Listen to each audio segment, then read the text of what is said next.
Can you say hard hats, folks? Hard hats, lunch pail, steel-toe boots? Anything short of a championship this year is a failure. Look at this boomer right here. You've just got so much talent here. Somebody said we need to apologize for Jalen. Can I close it, John? What are we apologizing for? What did we say? What did we do?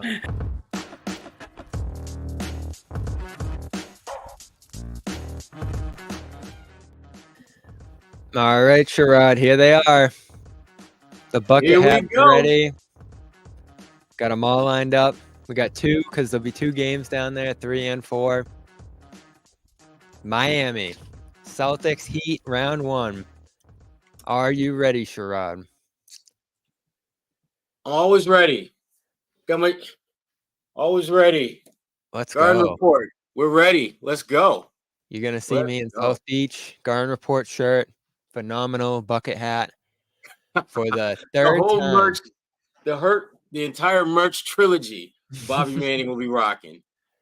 3rd season in a row, we get Celtics Heat. No Jimmy Butler, probably for the entirety of this series, but it is still going to be a grind, Sherrod, and I think you saw why tonight. Bulls on the other side, I get it. Pretty mediocre, it's a bad team. But this is a group that went from middling to number 1 defense by the end of the season. Last 10 games, they're playing at that level.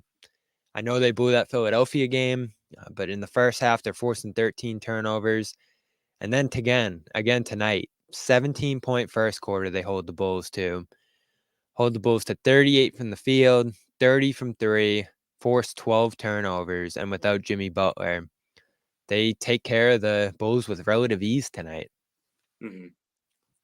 Yeah, I mean, this is the Miami Heat that I think on paper you'd fear, but for those of us who watch this game, in its entirety, as much as you want to give Miami its props because they went into this game obviously very underhanded without Jimmy, without Terry Rozier, and did a really good job of finding ways to win and making the plays that needed to be made.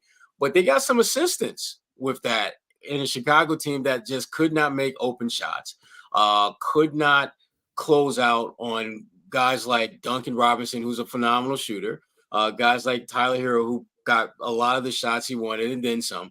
And so Miami it's a difficult team to read as to whether or not, if you're the Celtics, whether you are concerned that the team that you have seen of late is going to be the team that might give you problems, or whether, if we're being honest and candid, you should steamroll them. I'm going to go with steamroll. I think Miami is playing better basketball, but without Jimmy Butler, they not only have they going to be without one of their best players, but to me, they're going to be without their best impact / difference maker. And Tyler Hero, for all the good that he can do offensively, the Celtics and pretty much every team in the NBA knows that you can go at him and really put him in a precarious position by forcing him to play defense. And when you look at the Celtics roster, who exactly is he going to guard in that starting lineup?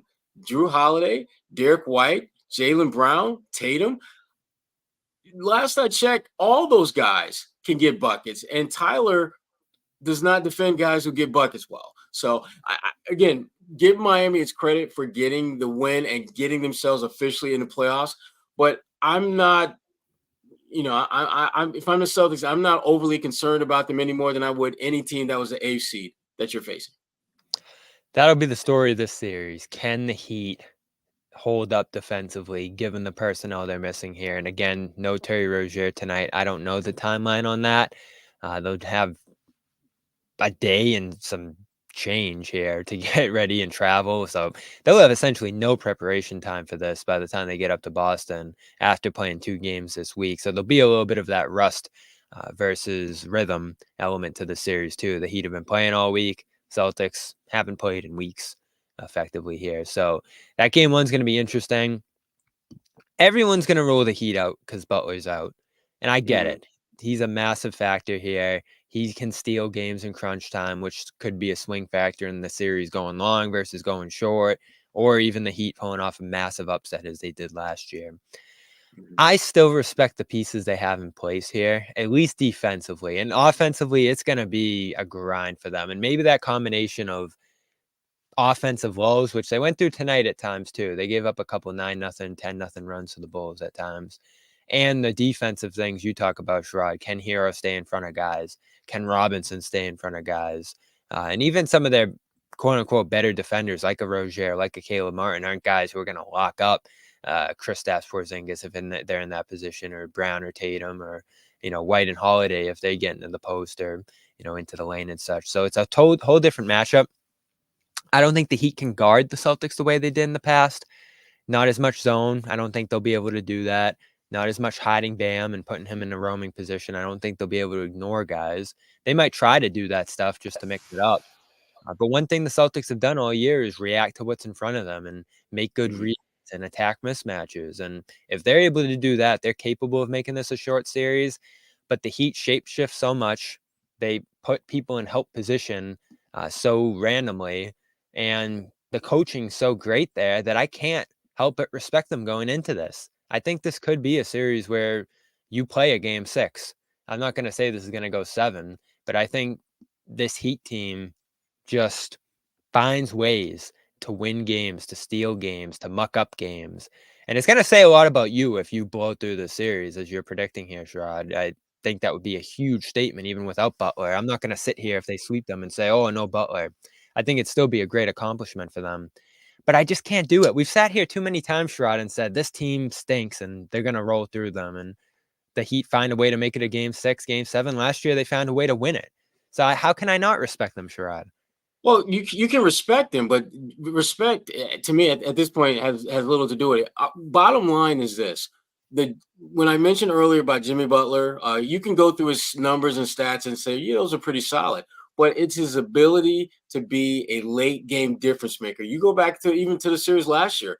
Butler was the X factor down the stretch in pretty much every game that Miami won. Game 1 and 2.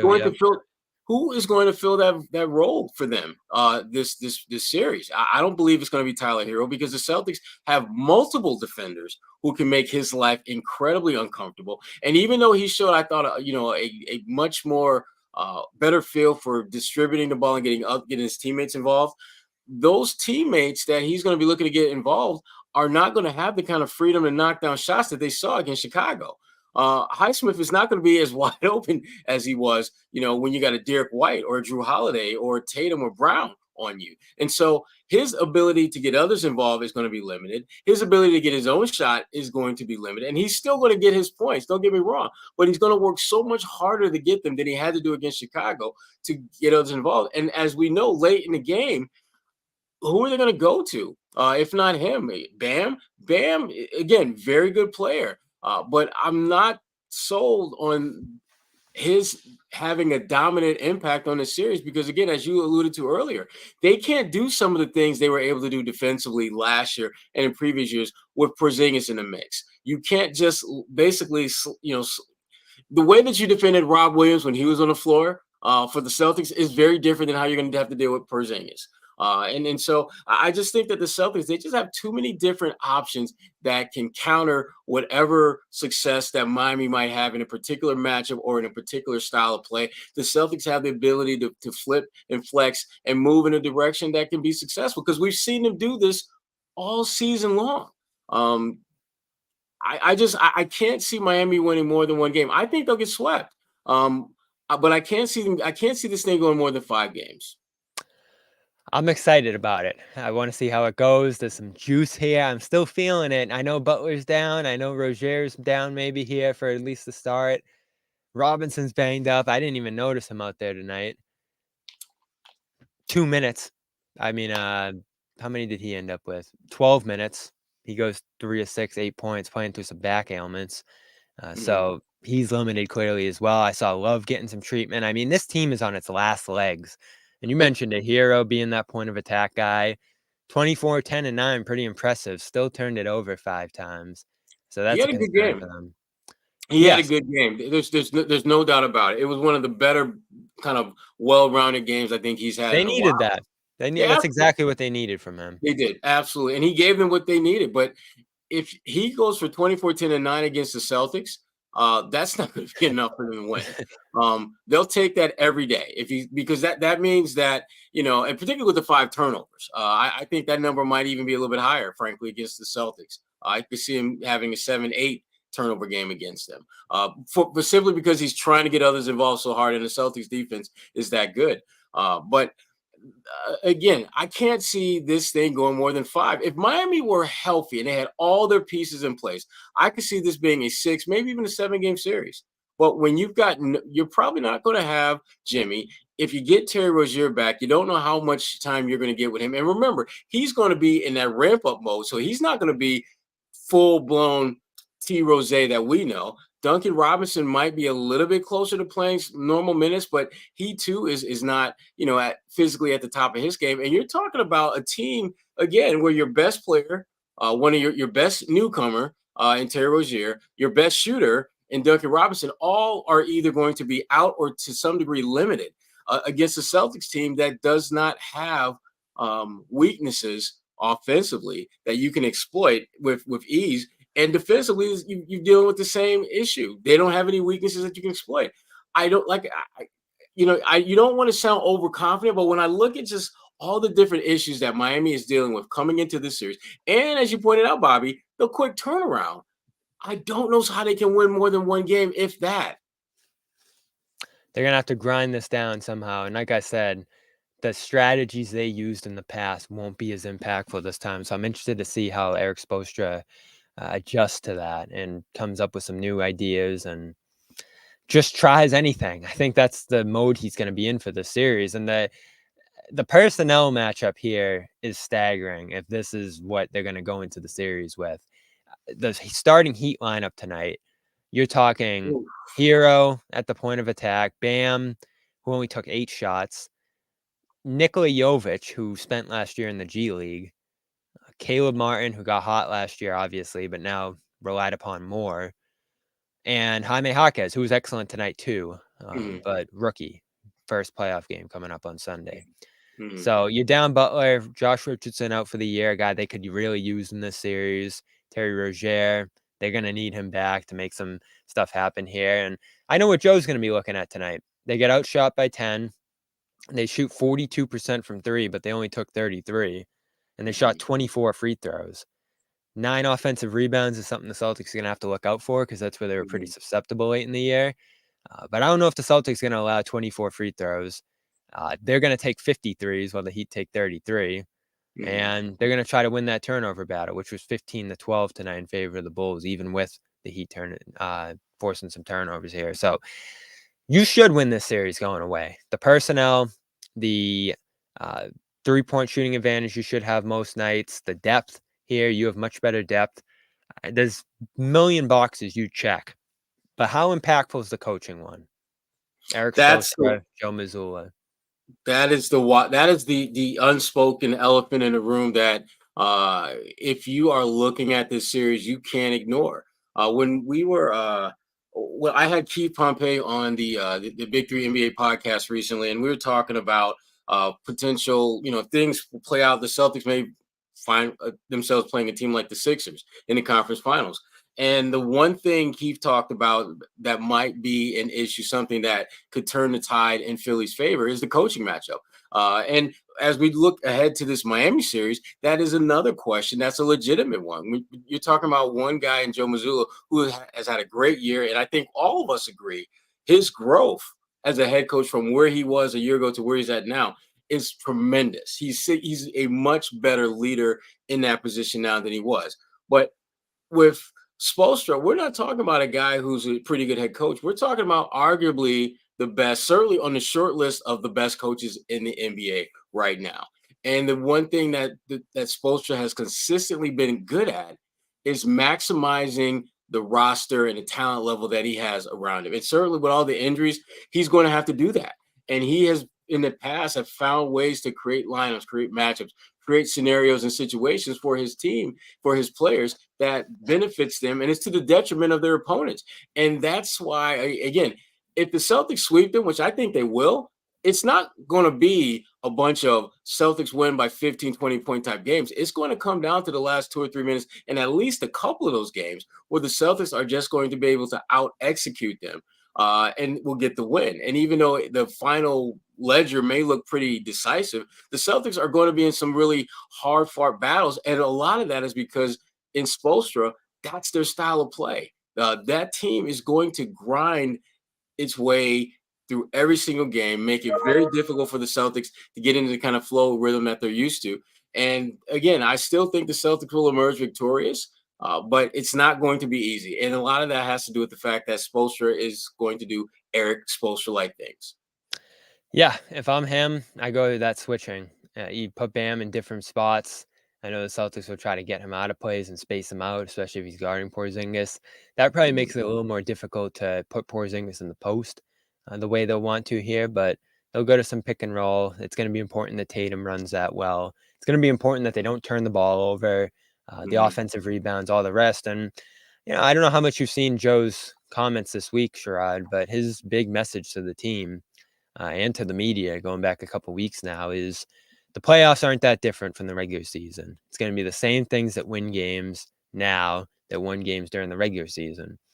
And while I don't 100% agree with that, I'm sure you don't either, I get why he's saying it, I because do too. he doesn't want, especially look who's on the other side here, the team that beat you last year, that's probably going to have some people picking them to make it tough here. You don't want to build up that pressure, especially with the expectations that are on this team and everything they're playing for this year. You want them to be thinking going into game one, this is just the next game on the schedule. This is just like 3 weeks ago when we were playing whoever. Just play the next game, play the next game after that. Treat this like the regular season. Fans are going to be going crazy. The atmosphere, the media, you're going to be doing some more interviews. But treat the game once the ball tips off like the regular season. Do everything you did all year, and you're going to be fine. And that's where we get to the mentality thing. We know that the Celtics have all the X's and O's, all the personnel, everything they need here. This series especially, it's just going to come down to the mentality. You take a punch, you turn the ball over badly, you give up a run, you just got to go on to the next play. Say you lose a game even, move on to the next game and just put this away as quickly as you can. And that's going to be what we're looking for from the Celtics here right away. And this is why I love that we're getting this series. How different are you? If they sweep the Heat, like you said, Sherrod, we're going to know right away this is a totally different team.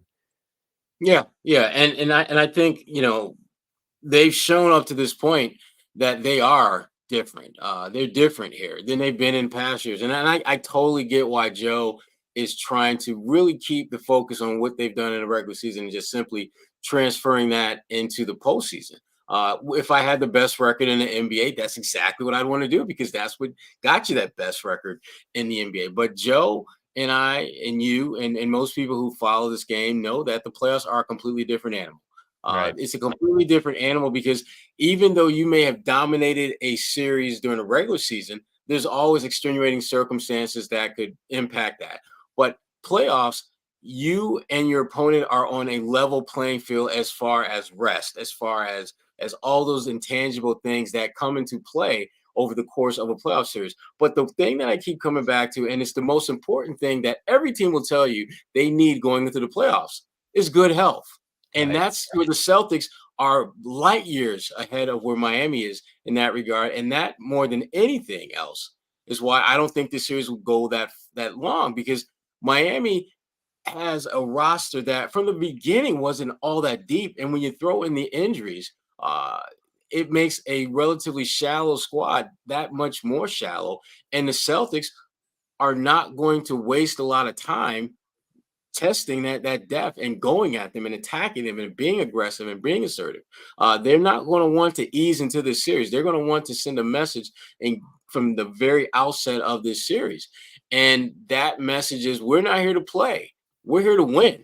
And that is going to be really bad for Miami because I do think whether these players are going to admit it or not, which I don't think they will, there is an undeniable bad taste in It's a their mouths. revenge series.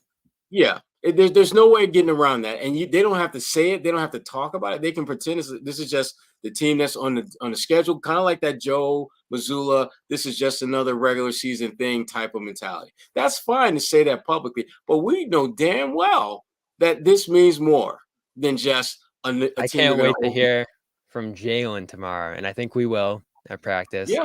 But nobody goes into the series with more motivation than Jalen, who turned it over 7-8 times in Game 7 and had a horrible series and put a lot of it on himself and used it as motivation and get better into this year.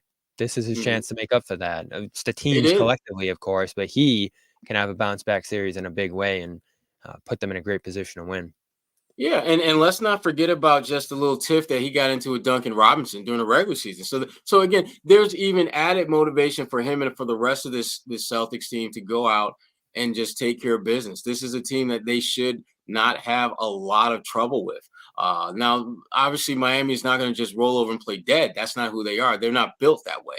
But the losses that they are coming into this series, having experience in terms of their roster, it's just too much to overcome and expect them to be a team that can just beat the Celtics. And because remember, every playoff series is about, can you beat that team on the other side 4 times?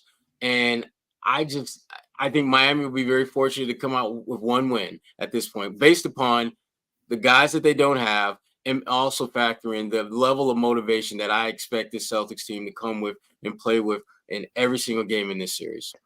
Well, I have a question about that for you, and it's probably my biggest question going into the series. But first, I want to shout out our great sponsor at Prize Picks, and it's playoff time.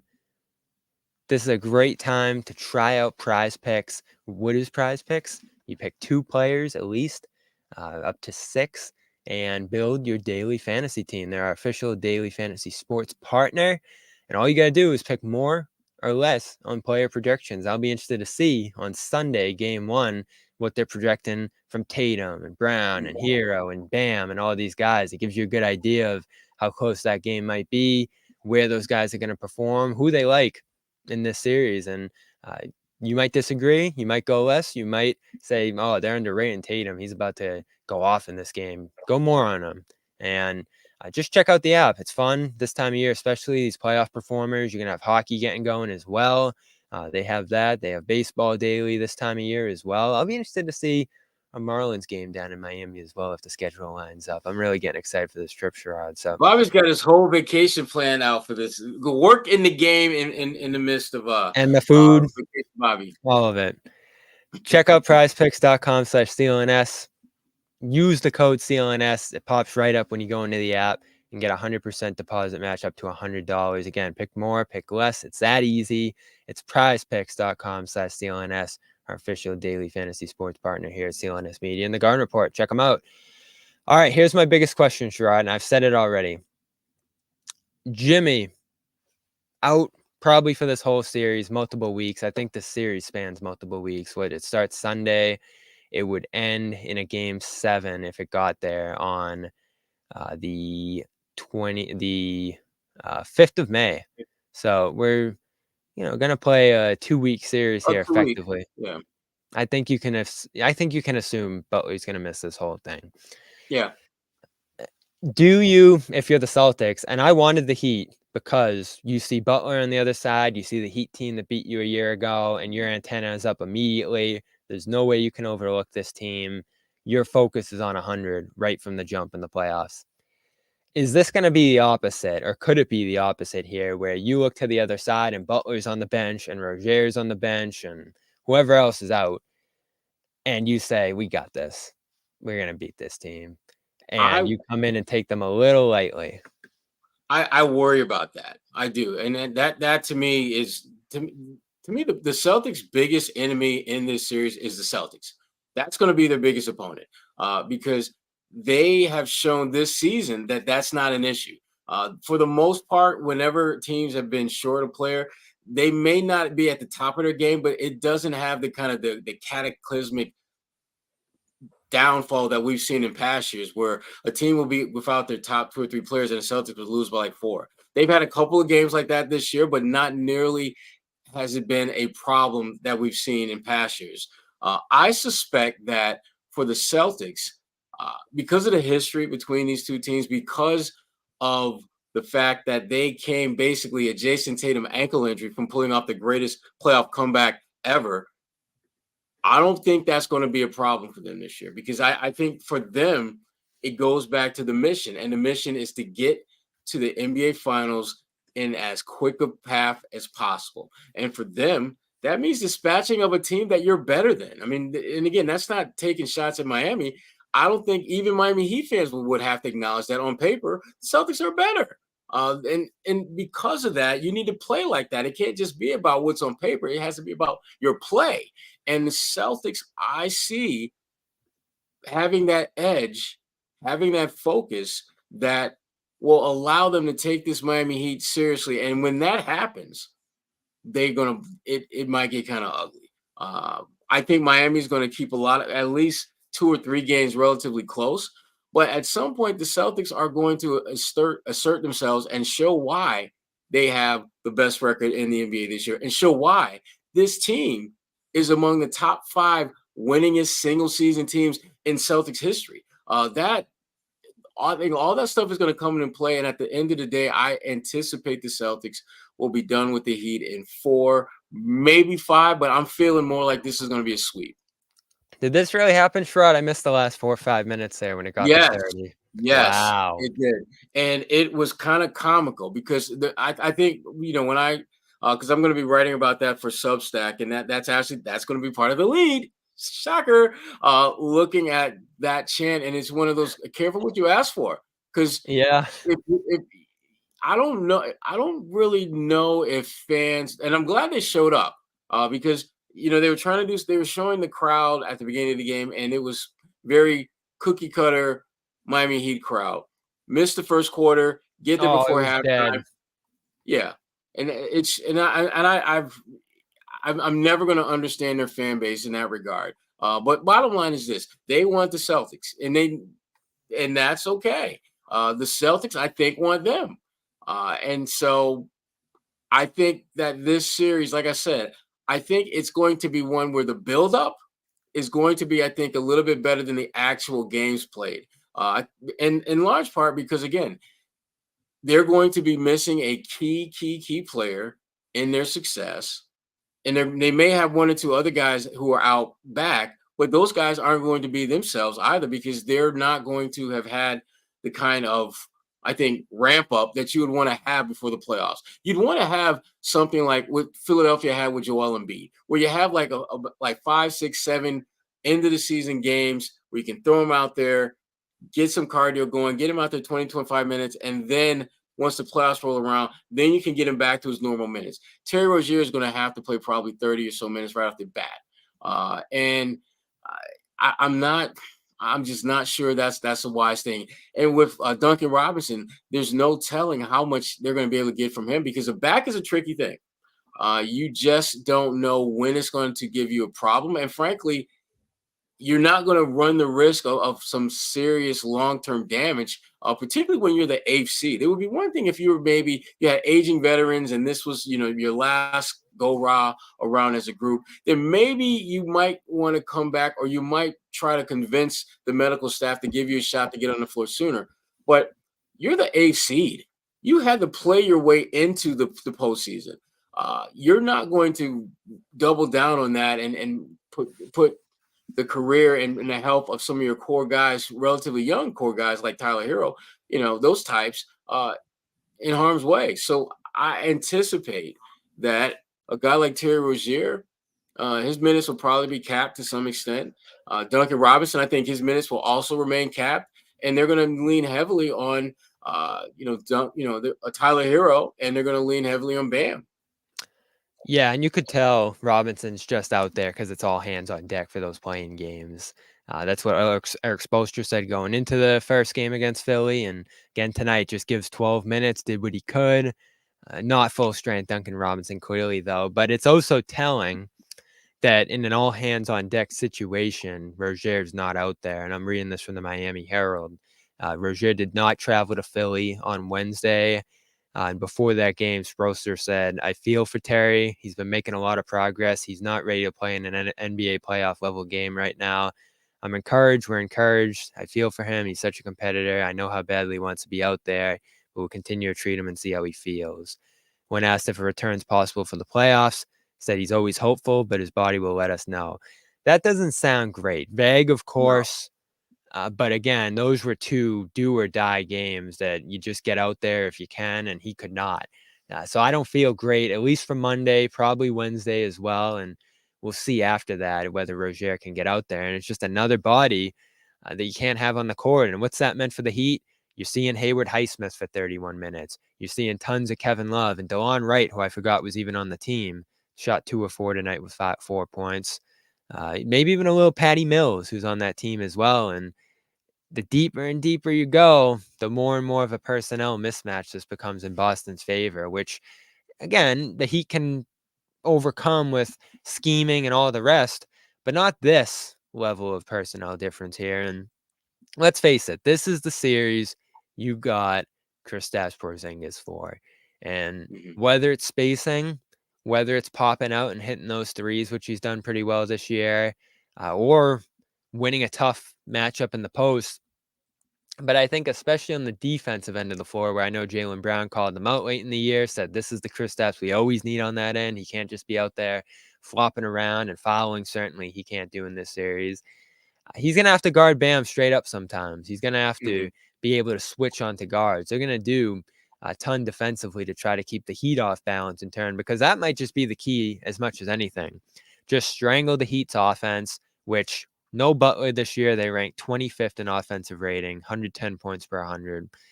You even saw tonight, it's not a dynamic offense. I think they run good motion. I think Hero Bam pick and roll is interesting and effective at times.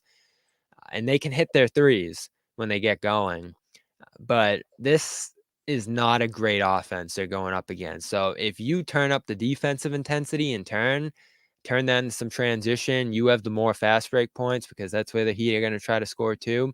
I love that Joe's talking about the margins of the game, because this is a series where if you take care of those little things, the margins, rebounding, getting out on the run, getting stops, forcing turnovers, preventing turnovers on offense, you're going to be okay in this series, because there just isn't enough dynamic playmaking on the other side to make up for the little things if the Celtics win those. And they're capable of winning those. But the big one, Sherrod, and we were talking about it late in the regular season, is that offensive rebounding. You cannot let Kevin Love, Bam Adebayo, these kind of guys on the glass and give them second, third chance points, because that's what's going to keep these games close. That's what's going to throw you in a crunch time situation. We haven't been great this year. And that's where you could end up seeing this series extended. You need to pull away, and the margins are where you do that. Yeah, and we saw that play out against Chicago. There were multiple possessions where, the Bulls did a poor job of boxing out and securing rebounds, and it led to points the other way. So that's something that the Celtics are very cognizant of and aware that they have to be better in that area. They have to be good, really good. So if just to make sure that this series doesn't become closer than it needs to be, because if they're taking care of their business in that regard, it's going to make everything else that they do so much easier and so much more, I think, impactful and difference making, which is what you want this time of year. You need to make a high impact difference making plays over and over and over and over again. And, part of that is just, again, taking care of the basketball and making sure that you're not giving them second and third shot opportunities.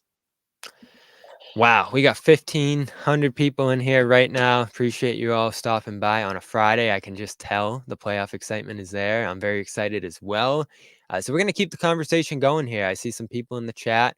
Probably get some questions, probably get some thoughts on this one. I see a lot of confidence, Sherrod. I also see some respect for the Heat. People have just been through it. These fans have just been through it too many times. They know what this team's capable of, especially when you doubt them. So I like the mix of confidence and respect in the chat. I think that's exactly how you should go into this series. Confident, but aware. You can't overlook these guys. And listen, I see people saying it's going to be easy. I know you're saying it's going to be a sweep. I think that's just overlooking what the Heat are capable of.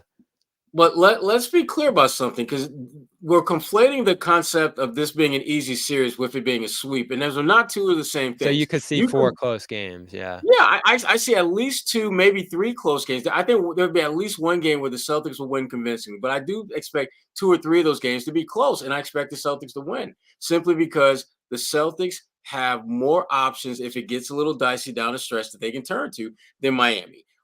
Tyler Hero is going to be the guy, him or Bam Adebayo, they're going to lean on heavily down the stretch, and that's okay. Because the Celtics, they've got 5, 6 different guys that they can turn to. I mean, we're going to talk a lot about Tatum and Brown, obviously, but Derek White has shown himself to be a pretty good clutch player down the stretch. Porzingis has shown himself to be, heck, their fourth center, Xavier Tillman, has hit a game winner this month. So it's not like the Celtics don't have a multitude of options that if they get in a pinch and they need a bucket late in the game, they don't know where to go. They have a number of guys on this roster that they can turn to, and Miami doesn't. So I do expect there to be at least a couple of relatively close games, but I expect the Celtics to win those games, and I expect at least one of them to be them winning it going away. And that's why I was saying earlier about how the way this series will play out, the final ledger as far as wins versus losses is not going to be, I think, a true reflection of how the series is played out. I think Miami will play hard and they will keep a couple of these games relatively close, but I just think the Celtics have too many ways that they can beat you without being their best, and that's to me the challenge that Miami is going to have to overcome. Miami is going to have to play their best basketball to compete, let alone win games, but to actually compete. The Celtics could be, in theory, and in actual play, a peg or two below their best and still win the series and still win games in this series. And that, to me, is what I hope they understand is there, but I hope they don't lean on that. Because leaning on that can be dangerous when you just know that you're better and you don't have to be your best to beat a team. Leaning on that can be very dangerous, but understanding it, to me, is part of maturity. And hopefully this team will show the kind of maturation in the playoffs that we've seen from them in the regular season compared to the regular season and playoffs from a year ago. I want to take a look back at last year quickly before we get out of here and see the differences, because I do think that's where many people's confidence comes from with the Celtics in this one. And the rosters are certainly very different. The situations significantly different compared to last year. So I think it's going to be interesting to take a look at that and see where it leaves you as you start to think about where you're going to pick this series. And I'm interested to see your predictions in the chat too, if you want to throw those in there first. Let's get a word from our other great sponsor here.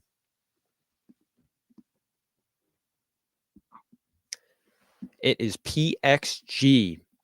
And we've told you about them. It's that time of year. If you're going down to Miami, you're going to need this. So pay attention. It's great gear for the course.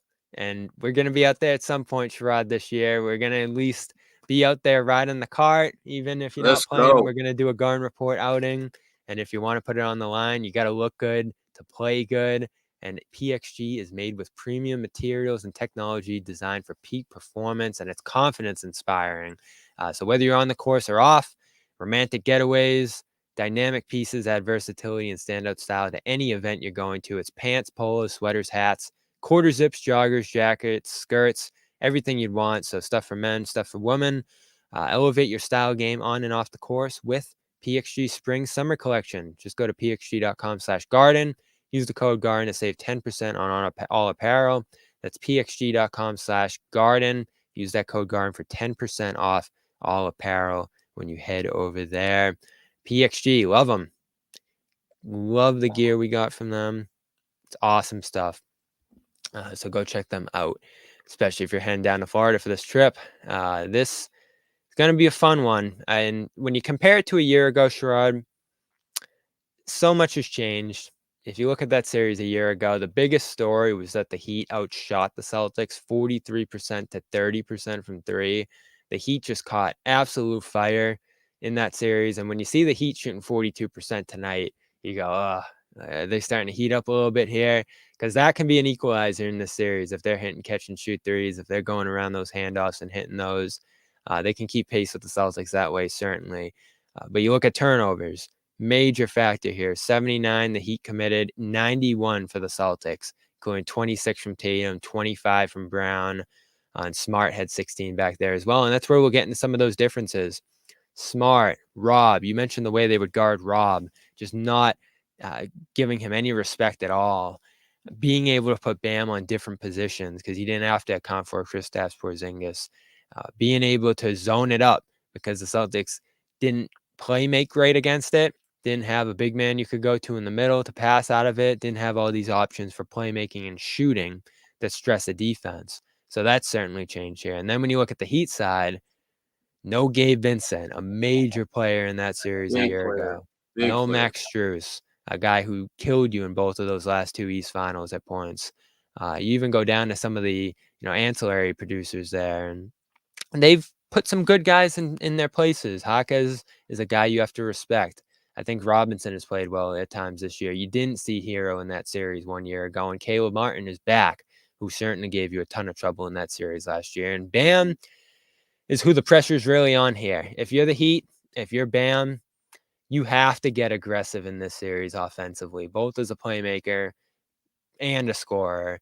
And it's still that thing that keeps you confident in the Celtics against Miami is if you throw length on Bam, if you keep him passive, if you dare him to shoot even, he's not going to make you pay a ton. And that's still the biggest thing you want to see from him in his career. He might be the best defender in the NBA, and he has certainly given the Celtics fits on that end. But on the other end, he's let the Celtics off the hook so many times by just being too passive. And now that you're down Butler, who can be passive in his own right sometimes, a little bit too much of a passer, not aggressive enough of a scorer, they need him to come through. And I'm just not sure if he's capable of forcing the issue, being aggressive, and taking it to them. And listen, that might not be the attitude that you need going in. It might be more spread it out, involve everybody, get guys confident, get guys threes.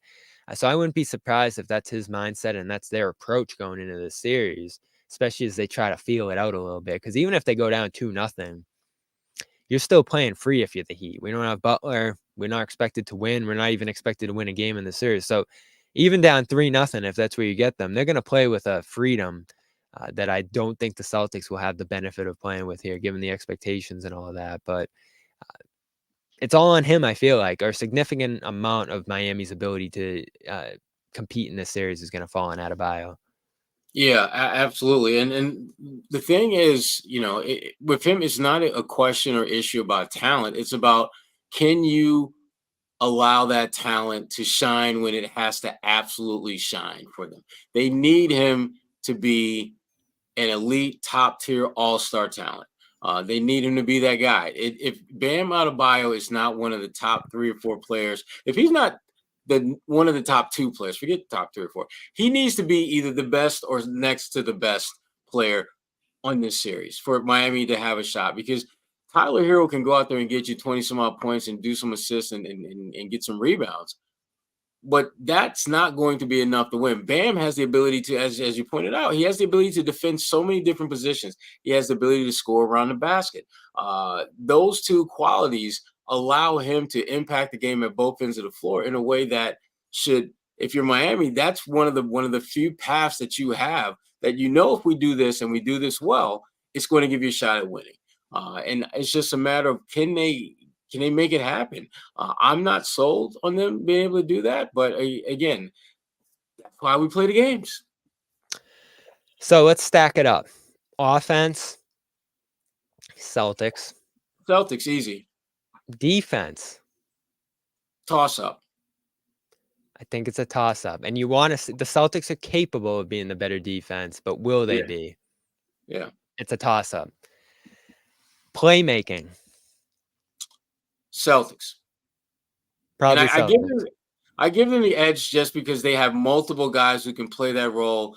And again, I think the Celtics, what they're going to do is they're going to figure out, okay, this is a night for maybe Tatum to be more of a playmaker and look for Derek White to knock down shots. Or this is a night for Drew Holiday to kind of run our offense and find the mismatch and score, or find teammates for easy buckets.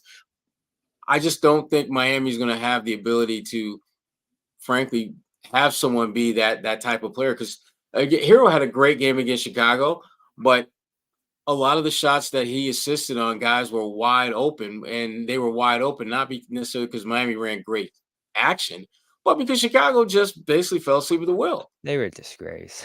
I don't They even were- want to talk about them tonight. I mean, I'm trying to limit my commentary about them, but let's just say if Billy Donovan is coaching that team Monday, I will be a little surprised. I'd be I'm a little so surprised. glad they didn't win. And when Butler goes down, you're like, are they going to sneak through? That series would have been such a waste of time. We would have learned nothing about the Celtics. We would have been sitting there for 4 or 5 days after because it was a sweep. I'm so glad that didn't happen. And I Yeah. like Chicago. I wouldn't mind going there. I mean, I Bench. like bench play. I think that's the Celtics. Peyton Pritchard, Agreed. Al Horford. That should actually be a strong advantage in this series. Yeah. Especially Luke given Cornett. Miami's. I'll say his name since you have it. Luke Cornett. Will we see Cornette? A little bit of Cornette? I think you can get away with it here. A little bit. I don't think we'll see much though. Kevin Love played tough tonight. 10 free throws for him. Shout out to him. His play may limit Luke. You might want to go with Xavier if Kevin is out there significantly, just because I think Xavier will just make it a little harder for Kevin to score the way Kevin is scoring now. So we'll see. Yeah, I think you start with Luke and, you can adjust from there. And I guess the only other factor we have to account for here is coaching. Miami. Joe's had a great year, That's no but disrespect to Joe. No, I'm not. Listen, there's maybe 2 coaches in the league that I would have to give more than a nanosecond of thought if you're asking me who has the advantage over Spoelstra. Joe ain't one of them yet. If Joe wins a championship, we got a different conversation because now he's in the same club as a Spoelstra, and so it becomes a little bit more of a talking point. But at this point, no, Spo gets the edge in coaching. Based upon what he's done to get his team to the freaking playoffs and just his overall body of work. It's much more expansive and just he's just been better for longer. I guess the only other one you stack up here is rebounding. And I actually want to look at the stats. So, because I think off the top of your head, you might say Miami, but the Celtics are actually pretty good at rebounding throughout this year. The Heat rebounded 3rd on the defensive end. Celtics ranked 7th. And then offensive rebounding, Miami ranked pretty low, 24th in the season. The Celtics, who are a pretty good offensive rebounding team, it's probably their most underrated strength as a team. They were tied for 13th. So they have the advantage on the offensive glass. The Heat have the advantage, at least statistically, on the defensive glass. So you are going to have a little bit of a battle on the boards. I think you can fairly say that's going to be a toss-up going into this series. Yeah. Especially the way, the Celtics were so bad to end the year on the glass. Yeah. And it's a toss-up that could ultimately sway this series in one direction or another. And I'm not that concerned going into the series, but I do anticipate the concern level will rise once we start getting to the games. Because I just think that Miami is going to play a desperate brand of basketball sooner rather than later. They know that they're not supposed to necessarily be here. They know that this is a series that they are going to be significant underdogs in. Even if they had Jimmy Butler, they'd still be underdogs. So for them, I think that there's going to be, like I said, a definite urgency about their play and intentionality about what they do on the floor. That'll be a little bit different. It might feel a little bit more intense than what we're seeing out of the Celtics. But that's to be expected when you're the number 1 seed. You have number 1 seed. You have had an unprecedented season on so many different metrics. You're going to try your best to stay and play with an edge, but it's easier said than done because of the success you've had. Yeah, and then I guess the only other thing you throw in there is transition, and that's probably a toss-up too. Both these teams are pretty good on the run. It's about who gets out on the run more, and you get a little bit of a contrast of styles here. The Heat might be the better defense, better rebounding, the tougher team physically, and the Celtics are certainly the better shooting team, the better offensive team by miles and miles, the deeper team, the better bench. So this is why you sway to the Celtics. I think anyone picking this series should be picking the Celtics. I don't think there's any threat that the Celtics lose this series. The only threat to me is what we've been talking about going into the playoffs. The biggest thing that the team did wrong last year is go too long with Atlanta, go down to Philly and have to fight back and win that, and then go down 3-0 to Miami and have to go to a game 7 where you're all beat up and injured and tired and you can't win that game. So don't go 6, don't go 7 here. And I know you've already made your prediction, Sherrod. Everyone heard it. I'll let you say it again. Yeah, I expect them to sweep them. Absolutely expect them to sweep them. And I And need that would to be huge. And I need to be clear because you made a point, and I think people assume that whenever you sweep a team, that means you blew them out 4 times, and that's just No, not the remember case. that Brooklyn series, 2022? It Yeah, was 4 close games. yeah, absolutely. And so I expect the Celtics to have one comfortable win in the 4-pack, but the other 2, at least 2 of the other 3, I expect it to be a relatively close game that isn't decided until like the last minute or 2 of play. And probably one of these games is going to go in overtime. So I still expect the Celtics to, at the end of the day, get out of this thing in 4, maybe 5 games. I expect 4, but more than anything else, they're still going to have to work to do that. That's what this Miami Heat team will force you to do if you're going to beat them. They are not just going to lay down and play dead for you. You're going to have to beat them. You're going to have to knock them out in order to knock them out. They're going to keep fighting and scrapping until they can't anymore. And if you're the Celtics, you know that. You need to understand that, and you need to play them with the kind of respect of a team that you know is just not going to just simply let you walk all over them for 4 games. That Miami isn't built that way. Spoelstra doesn't coach that way. And this team, even with all their issues and all their problems, they're going to be a team that will make the Celtics work in order for the Celtics to advance. Well, forget about us maybe showing no respect to the Heat or not enough respect to the Heat. I'm taking a peek at the odds here, and I couldn't hold it because I just want to see, where the flavor's at, where the temperature is going into the series, rather. The Celtics are 13.5-point favorites on Sunday. 13.5 in a playoff game. The series price right now, the Celtics are minus 8,000 to win this series. The Heat plus 1,800. This is like no chance for the Heat whatsoever, at least in the eyes of the odds makers here. So, wow, that's what you're looked at going into this postseason. And you know what, Sherrod? It's probably fair for you to expect a sweep. If the Celtics, who we saw all year, show up here, this is a sweep. And the Celtics swept the Heat during the regular season, and that was with Butler playing 2 games and with some of those other guys like Richardson involved. So you might be right, Sherrod. I'm interested to see how this plays out. I'm going to go more of like a 6 direction here. I'm going to give the Heat some respect. I can see them stealing a game or 2 here and making this tough in every game throughout. And I know you're giving them that respect too, that each game could be close here. We have 1,700 people here in the room still. So I know we want to get out of here, get on to practice tomorrow, and get on with our Friday nights here. But we got to show these people some respect for showing up like this. The people are excited. We've talked all we can about this series. So let's bounce around the league a little bit. What other series, probably in the East, but even in the West, if something intrigues you greatly out West, what series intrigues you most in round 1 outside of the Celtics? Well, the one that we certainly, I think the casual fan will be paying attention to is that Denver Lakers series. I don't know if that's necessarily the best series out west, but I think it's the one that's the most intriguing. And it's not just because of LeBron James, which I think is the knee-jerk reaction to why folks might be interested in that. They're playing the defending NBA champions. Even now, even though Denver has dominated, that series with the Lakers and Anthony Davis and those guys, they still can play the no respect card easily.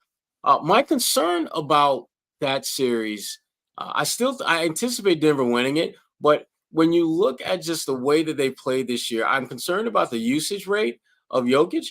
It seems like he's out there an awful lot of minutes, night in and night out, and you expect your best players to be out there like that. I get it, but it feels as though not only is he out there, but the way that they utilize him, he's so involved and engaged in everything they do offensively. At some point, you wonder, is he going to hit like that brick wall and not necessarily shut down entirely, but just have like a 3 or 4 game stretch where he's less than MVP Jokic? And that concerns me a little bit because I could absolutely see him having a rough series against the Lakers and losing a game at home, for example, in one of the first 2 games. I could totally see that happening.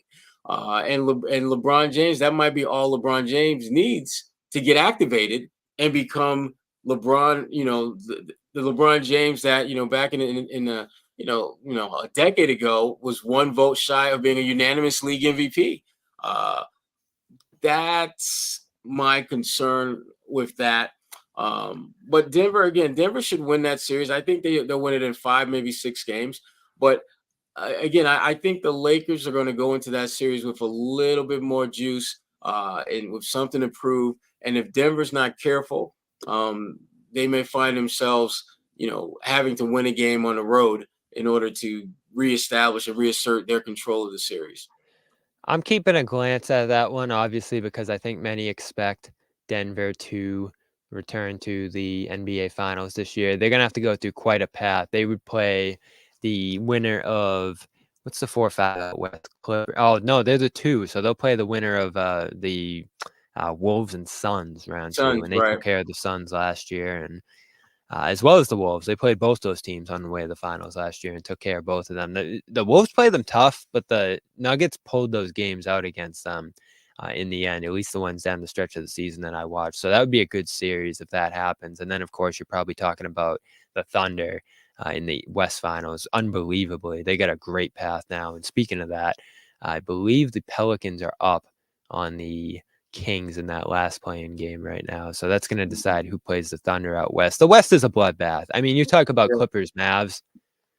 Good luck to both of them because whoever goes home from that series, it's going to be panic mode, disaster season. And whoever goes on from that series, I feel like just gets lucky because that is just going to be 7 games of thrillers every night. And that's the West. And you're so fortunate. Forget how difficult Miami could be or Philly if they pulled through. They aren't even close to some of these teams out west that you're seeing. Even a Kings or Pelicans tonight, if Zion's able to get back at some point. It's just Yeah. crazy what goes on out there. And if you're the Celtics, you're absolutely loving it because You don't have to the see any West of is those going to teams, just one. yeah the West is going to be just survival of the fittest. Whoever emerges from that is going to be beaten, battered, bruised, far from being the best version of themselves. When whoever comes out of the East they meet, and the Celtics, conversely, the Celtics path is pretty comfortable. You don't really see in a lot of teams that uh, you see teams that can certainly make the Celtics work, but you don't feel like, man, if they get matched up with that team, they might not win that series. You just don't feel that this year. And my dark horse to see them I expect the Celtics to get to the finals, but conference finals, I expect the dark horse to be the Philadelphia 76ers. And that is contingent upon Joel's health. So that was If my pick. That series is going to be out of this world.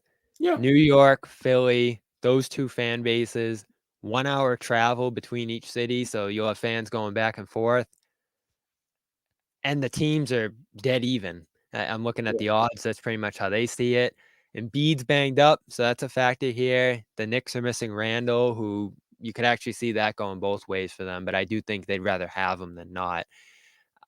That one feels like 7 games down to the wire for Yeah. me, too. And that could very well, the winner of that series could be your East Finals opponent. Of course, the Yeah. Celtics are going to play the winner of Cavs Magic.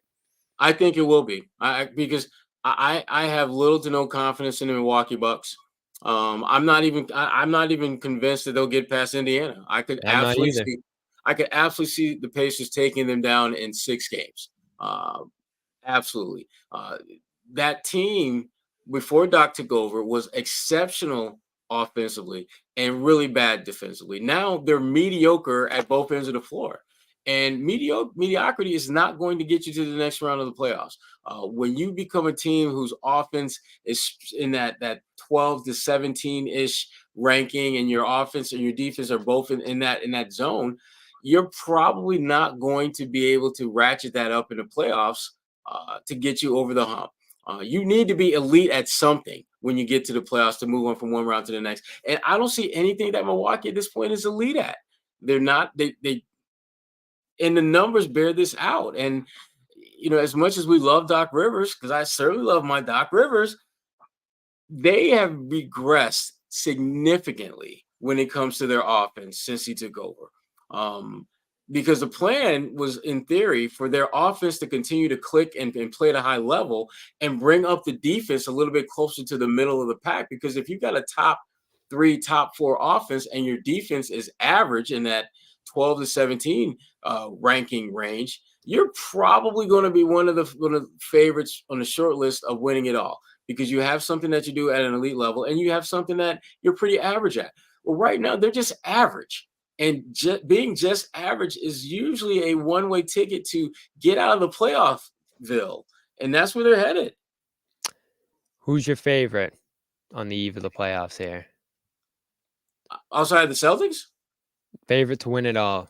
Celtics. Listen, I said this from the beginning of the season, and I have not swayed at all. Anything less than the championship is a failure. I don't care what the reasoning is. They've built this roster so that there are multiple. That's in the intro. There are multiple levels of talent on this team at a high level that if you have 1 or 2 players that go down, you've got enough talent to, frankly, pick up that slack and still be an elite team. No, to me, they are the team that has the most amount of pressure to win it all on their backs, because not only did they finish with the best record in the NBA, but they had one of the greatest single seasons in the most storied franchise's history. The Celtics have had a lot of great teams. This team, from a regular season winning standpoint, will go down as one of the 5 best ever. That's where they are right now. And when you have that kind of success, anything that does not end with a duck boat ride is a failure. We went back to our predictions Wednesday night, went through some of those. You did have the Celtics winning the championship in 6 games. I actually had the Nuggets winning, and that's still where I stand. I think you give the benefit of the doubt to the defending champs. They have the tougher path, but they did beat the Celtics twice during the year in close games that the Celtics could have potentially won if a few things bounced the other way. But still, they're the only team in the NBA that won the season series against the Celtics this year. I see them having a path back to the playoffs, so I'm going to stick with that as well. You also had Sherrod, Brad Stevens, Executive of the Year. I think that one's going to come to fruition. I feel pretty good about that one. Derek White coming off the bench a little bit. Maybe 6th man of the year love. That happened with Horford effectively, so that's the direction they went in there. The lineup really didn't change as much as we expected it to early on this year. Yeah, I thought there'd be a little bit more fluidity with that, but that just never panned out.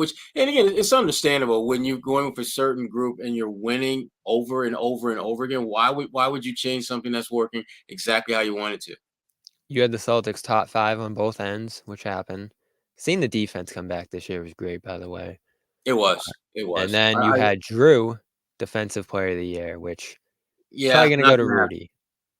Yeah, it's going to go to Rudy again.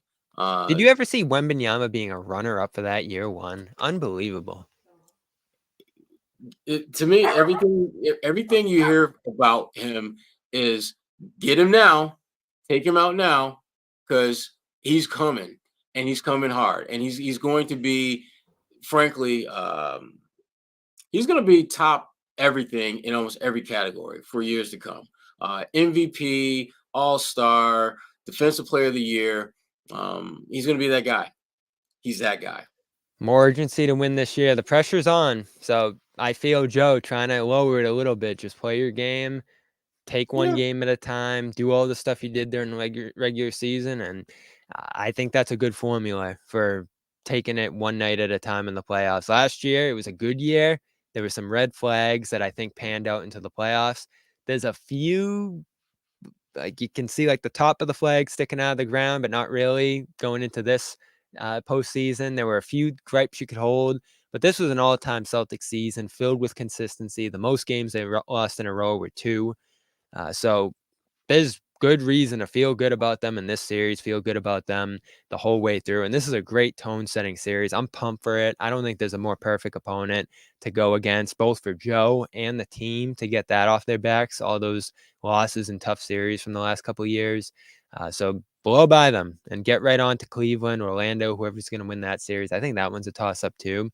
But that's down the line. Don't even look ahead to that. Monday or Sunday, it starts 1 o'clock. We will have post-game coverage. Will you be in the house, Sherrod?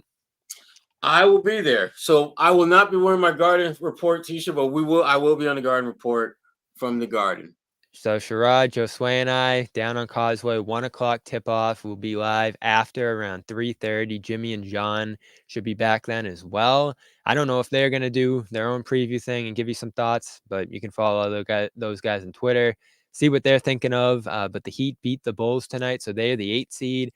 Celtics Heat, round 1. We got 3 games scheduled: Sunday at 1, Wednesday at 7 at the Garden, which I love, and Saturday in Miami, 6 p.m. We'll get times on later games later in the series. Game 4 is on Monday, so we'll be in Miami all weekend, which is exciting. And according to Sherrod, it's going to end in Miami next Monday with a sweep. That Get your son in early, Bobby. Get your son in early. Because we will not be going back for Game 6, right? Yep. He's Sherrod Blakely. Check him out. What's the Substack link people can read you at from the night? SherrodBlakely.substack.com. Also, this week, check out, me and Josue and Cedric Maxwell, their podcast. We did something that I think it dropped either today or it'll drop tomorrow. Lots of good stuff in there, including just my take on Klay Thompson and how the expiration date on that particular item is about to expire. So if Golden State wants any semblance of keeping that championship hopes alive, they need to move him. And I get into why. So yes. And speaking of Max, he will be at Dick's Sporting Goods tomorrow, meeting and greeting fans, signing autographs, 12-1 tomorrow at Dick's Sporting Goods, the new one on Boylston Street. I believe Gelso will be down there. If you want to go run and chat with him, I think Josue will be down there as well, hanging out. And I hear none other than Larry Bird is going to make an appearance in Boston. A rare appearance in Boston. That does not happen very often. So you might want to get down there, go say what's up to Max. He'll be happy to see you, Nick, Josue, all of them. That's 12-1 tomorrow. Practice. I'll be at practice during then. Celtics practicing 12 o'clock tomorrow. We'll have updates from that. Something I'm excited about tomorrow as well. Could potentially be happening as well. A little interview I've had up my sleeve for a while now. So I'll have more info on that soon. Stay tuned for that. And like I said, we'll be back Sunday. Shout out to our sponsors, PrizePicks, prizepicks.com/CLNS, pxg.com/garden. Great sponsors like them make it possible for us to travel and cover this series. So show them some love and show us some love too. Official sponsors of the Garden Report and CLNS Media. Thanks, Sherrod, for hanging out tonight. 1,800 of you by the end of this. Thank you for showing up tonight. People are pumped for the playoffs. I am too. It's go time. Celtics Heat round 1. We will see you on Sunday. Peace. Wait, Amit's got an outro for us, I think. No, he doesn't. He said he was going to work on an outro. He had a phenomenal game. Phenomenal game. Forfeit's out. I think it's an auction. That did not sound like a chair. It was a freaking chair. It does sound like a chair.